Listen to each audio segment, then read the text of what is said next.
pensei em meu coração que a concepção era o trabalho dos que guardam a gravidez do único santo e que pertenceu aos gigantes.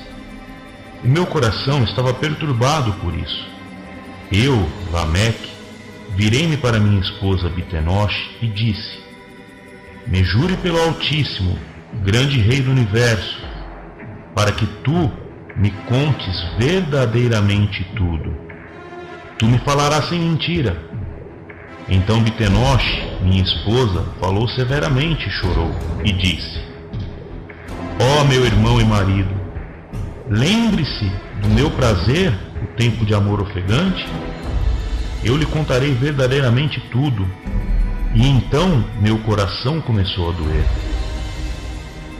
Quando Bitenoche percebeu que meu humor tinha mudado, então ela reteve sua raiva e disse-me: ó meu marido e irmão, lembre-se de meu prazer. Eu juro-te, pelo grande santo, o Rei dos céus, que essa semente, essa gravidez, a plantação do fruto, vem de ti, e não de um estranho guarda ou filho do céu. Porque sua expressão mudou e seu espírito se entristeceu? Eu falo honestamente contigo. Então eu, Lameque, fui para meu pai, Matusalém, e lhe contei tudo de forma que ele soubesse a verdade. Porque ele gosta um bem, e ele é bem como o único santo, e eles compartilham tudo com ele. Matusalém foi a Enoque para descobrir a verdade. E ele foi para Parvaim, onde Enoque vivia, e disse-lhe: ó meu pai, eu lhe falo, não se ire porque eu vim aqui, a ti temo. Enoque disse: não é filho dos filhos do céu, mas de Lameque seu filho. Eu lhe falo agora, e eu revelo a ti. Vá contar ao seu filho Lameque. Quando Matusalém ouviu isso, e com o seu filho Lameque, falou. Agora, quando eu, Lameque, ouvi estas coisas, o qual ele saiu de mim. O Conto dos Patriarcas, livro apócrifo. Depois de alguns dias, meu filho Matusalém escolheu uma mulher para seu filho Lameque. Ela engravidou e deu à luz a um menino. O seu corpo era branco como a neve e vermelho como uma rosa. Os cabelos de sua cabeça eram como a lã e os seus olhos como os raios do sol. Quando abriu os olhos, encheu a casa de luz, como o sol, e toda ela ficou muito iluminada. Neste momento, ainda nas mãos da parteira, ele ergueu-se, abriu a boca e falou com o Eterno da Justiça. Então seu pai Lameque teve medo e fugiu. Foi para junto de seu pai Matusalém e falou-lhe: tenho um filho prodigioso, não se parece com uma pessoa humana, mas sim com os filhos do Criador do céu, pois sua natureza é diferente. Ele não é como nós.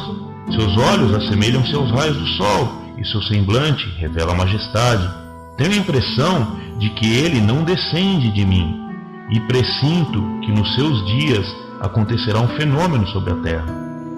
Meu pai, estou agora aqui para rogar-te encarecidamente que procures o nosso pai Enoque, para saber dele toda a verdade, pois ele habita junto com os anjos. Depois que Matusalém escutou as palavras do seu filho, veio ter comigo nos confins do mundo, pois tinha conhecimento de que me encontrava aqui. Ele me chamou em alta voz, e eu ouvi a sua voz. Cheguei então junto dele e falei-lhe: meu filho, aqui estou. Por que vieste a mim? Ele respondeu: eu te procurei por causa de algo que me perturba, um fenômeno inquietador. Escuta, pois, meu pai.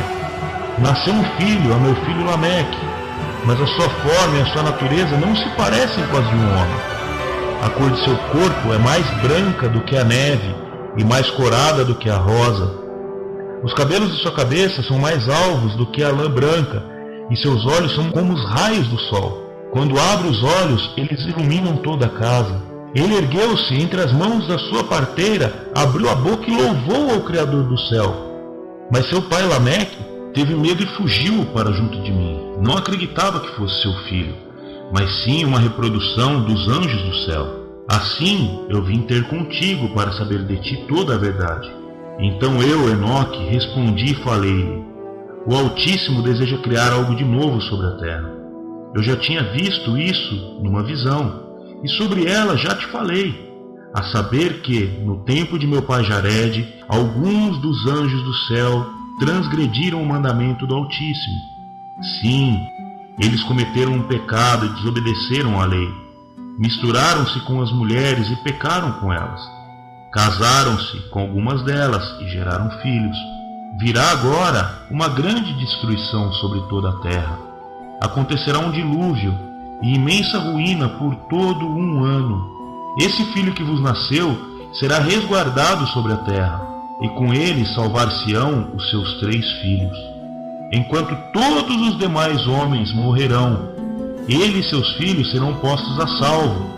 Aqueles haviam gerado gigantes sobre a terra, não segundo o espírito, mas sim segundo a carne.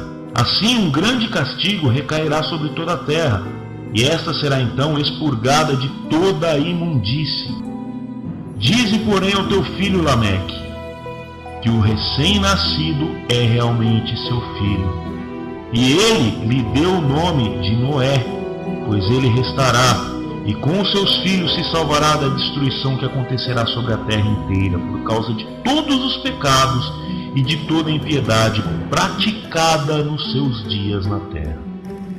O livro de Enoque. Nesses 2 textos que acabamos de ler, vemos claramente que a presença desses seres no mundo era tão real que no nascimento de Noé, seu pai Lameque por um instante pensou que seu filho seria fruto de uma união que chocava o mundo, algo que naquela época afligia os seres humanos, ao ponto de Lameque questionar a fidelidade de sua esposa Bitenoche.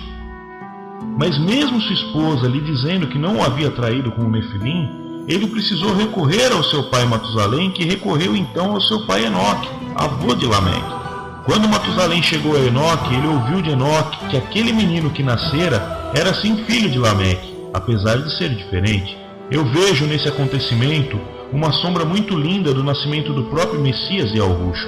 Uma sombra muito clara, um menino que nasce com um brilho nos olhos, com aspecto diferenciado, que teria a responsabilidade de salvar o que talvez fosse naqueles dias os últimos espécimes da raça humana, evitando então a extinção do homem como conhecemos. Podemos dizer, sem erro, que Noé foi um Messias naqueles dias. Nessa análise em que fizemos até agora, o dilúvio ganhou um significado muito mais importante do que o que talvez a maioria dos que assistem essa série conheciam. É surpreendente ver quanta coisa nos foi roubada dentro dos ensinamentos enganosos da religião cristã. Muitas pessoas podem achar que esse assunto é irrelevante, porém vamos ver que ele não só foi importante no passado para a preservação da nossa espécie, mas como também é importante agora e no futuro também será. Certo, no passado já entendemos sua importância, mas e no presente? O que isso significa?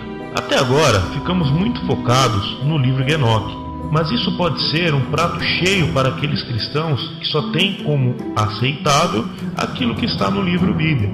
Mas devemos lembrar que se essa história hoje, sobre o dilúvio, contada na religião cristã, nos faz termos um entendimento primário sobre o assunto, a culpa é exatamente dos que compilaram o livro Bíblia e nos impediram de ter acesso a livros que trazem informações mais completas sobre esse assunto.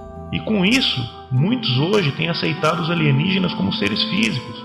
Muitos até têm aceitado a grande mentira de que fomos criados por seres interplanetários que viajam na velocidade da luz de galáxia em galáxia, povoando e criando seres em cada planeta que existe vida.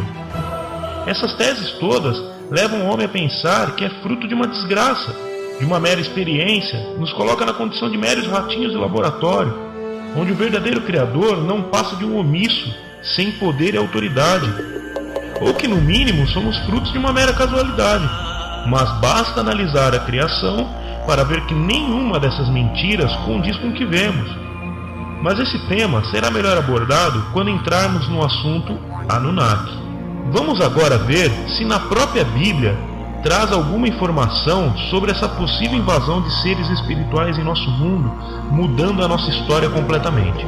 E aos anjos que não guardaram seu principado, mas deixaram a sua própria habitação, reservou na escuridão e em prisões eternas até o juízo daquele grande dia. Livro de Judas, verso 6. Não sabeis vós que havemos de julgar os anjos? quanto mais as coisas pertencentes a essa vida? 1 Coríntios 6:3. E tocou o sexto anjo a sua trombeta, e ouviu uma voz que vinha das 4 pontas do altar de ouro, que estava diante do Criador, a qual dizia ao sexto anjo que tinha a trombeta: solta os 4 anjos que estão presos junto ao grande rio Eufrates. E foram soltos os 4 anjos que estavam preparados para a hora e dia e mês e ano, a fim de matarem a terça parte dos homens.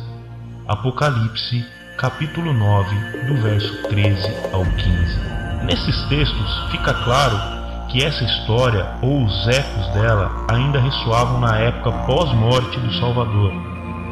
Mas o que mais me chama a atenção é esse texto de Apocalipse, pois nele vemos que existem 4 anjos que estão presos e que serão soltos ao toque da sexta trombeta para exterminarem 1/3 dos homens. Mas quem são esses anjos? O que eles fizeram para estarem presos? Se lermos a Bíblia de ponta a ponta, não teremos a resposta. Porém, a resposta está muito clara nesse texto a seguir. A Miguel disse o Altíssimo: vai e põe a ferros Samiasa e os seus secazes, que se misturaram com as mulheres e com elas se contaminaram de todas as suas impurezas.